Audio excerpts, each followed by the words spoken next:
country is predicting increased job losses and deficits for the next few years.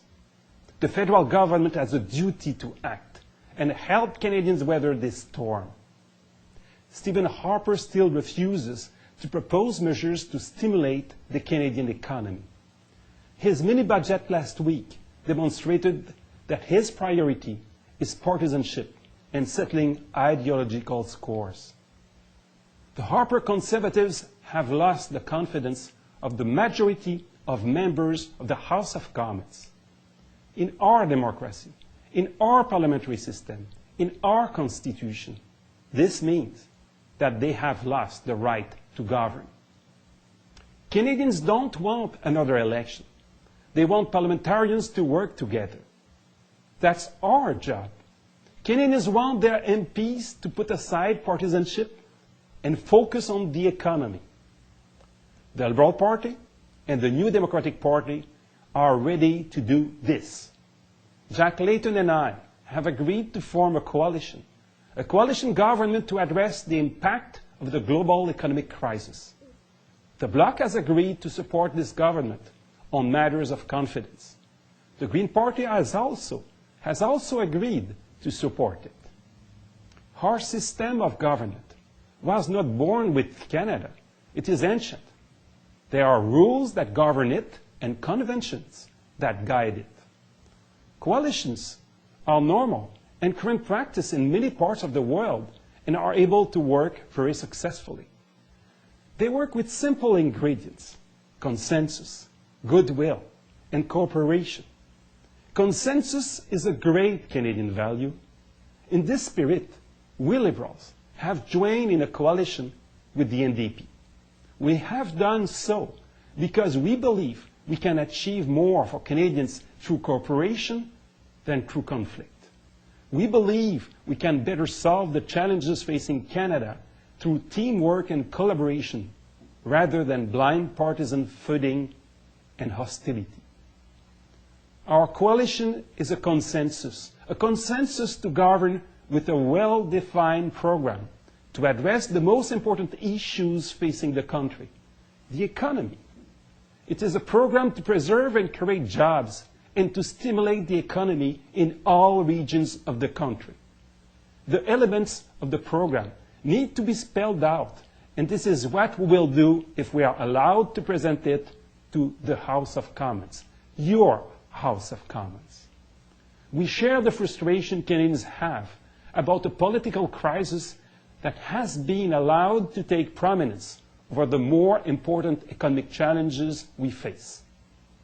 Elsewhere in the world, leaders are working to cope with the recession, to bring forward the kinds of investments that will help their people and their economies. Politicians are working together elsewhere in the world. Rivals are working together. Why not in Canada?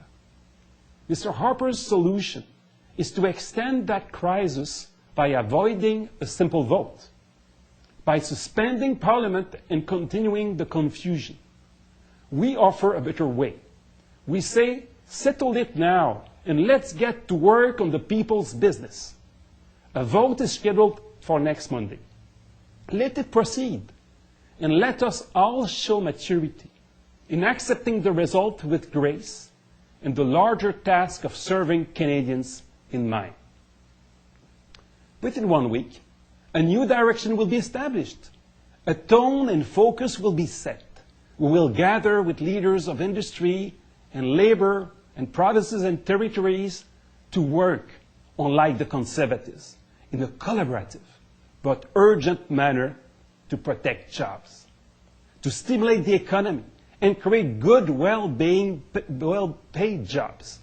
We will not only accelerate already planned investments, but we will invest significantly more in our country's infrastructure, helping our cities like Vancouver, Calgary, Toronto, Montreal, Halifax, and many others build modern, efficient public transit systems, investing in our rural communities so that cherished ways of life are protected for future generations. We can stimulate our economy through investments in clean energy, clean water, and our gateways. We will invest in our manufacturing, forestry, and automotive sectors to protect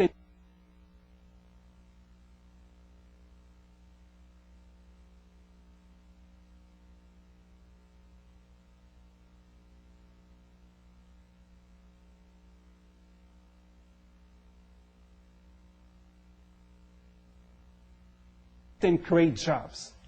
We believe that in these tough economic times, government has a role to play. Your government has a role to play to ensure that those who are doing their share for the prosperity of our country can continue to provide for the well-being of their families. In times like this, our compassion as a country is tested. We believe it is imperative that the government offers Canadians who have already lost their job, whether in the factories of southwestern Ontario or the forests of eastern Quebec and British Columbia, the support they need to live in dignity and develop new skills. That is precisely what we intend to provide. Earlier today, I wrote Her Excellency the Governor-General. I respectfully asked her to refuse any request by the Prime Minister to suspend Parliament until he has demonstrated to her that he still commands the confidence of the House. If Mr. Harper wants to suspend Parliament, he must first face the vote of confidence.